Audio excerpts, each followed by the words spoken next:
With war looming on the horizon, the Pandavas chose one final path of peace. They sent Lord Krishna as their emissary to Hastinapura, the capital of the Kauravas, hoping to settle the dispute without bloodshed.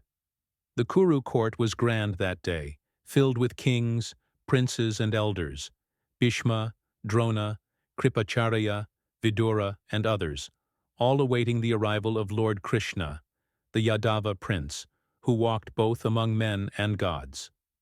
Lord Krishna entered the assembly with calm majesty, radiating both serenity and strength. He addressed the court not as a partisan, but as a well-wisher of the Kuru dynasty. He reminded them of their shared bloodline, their common ancestry, and the horrors that war would bring. He pleaded for justice, not for power.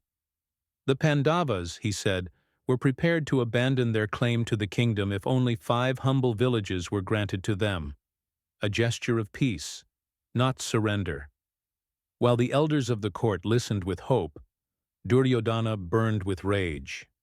To him, Lord Krishna was a threat, clever, persuasive, revered, and allied with his enemies. Unable to accept the terms and unwilling to appear weak before his courtiers, Duryodhana made a rash and arrogant decision. He secretly instructed his men to seize Krishna right there in the court, to bind him in chains and throw him into prison. The guards moved swiftly, surrounding Lord Krishna. But before they could lay hands on him, something extraordinary occurred. Lord Krishna remained still, but the light around him grew brighter. In a flash, his mortal form dissolved into something beyond human comprehension. The entire hall was flooded with divine radiance. Lord Krishna revealed his Vishvarupa, his universal form, infinite, unbound by space or time. Within him, the court saw the sun and moon shining in his eyes, the wind and fire coursing through his limbs, the entire cosmos spinning in his being. Countless arms held divine weapons. Myriad faces spoke of wisdom and wrath. In his chest, they saw the Pandavas. In his eyes, the future of the war. His form was so vast that the throne room seemed like a speck in the universe. The elders of the court, from Bhishma to Drona, were shaken to the core. They bowed their heads in reverence, overwhelmed by the realization of who stood before them. Not just an envoy, but the very incarnation of Vishnu, the preserver of the cosmos.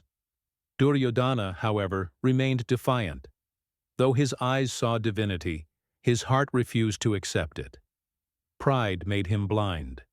Even after witnessing the infinite, he dismissed it as illusion, as trickery, and clung to his hatred of the Pandavas.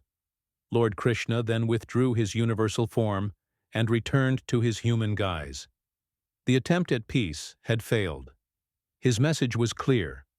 Dharma would now be upheld through war, for when reason fails, justice must act.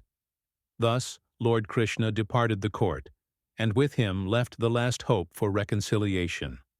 The fate of the Kauravas was sealed by their own arrogance, and the drums of Kurukshetra began to beat in the distance. If you enjoyed this story, don't forget to like, share, and subscribe to Mythology Medley. Click the bell icon for more such amazing mythological content.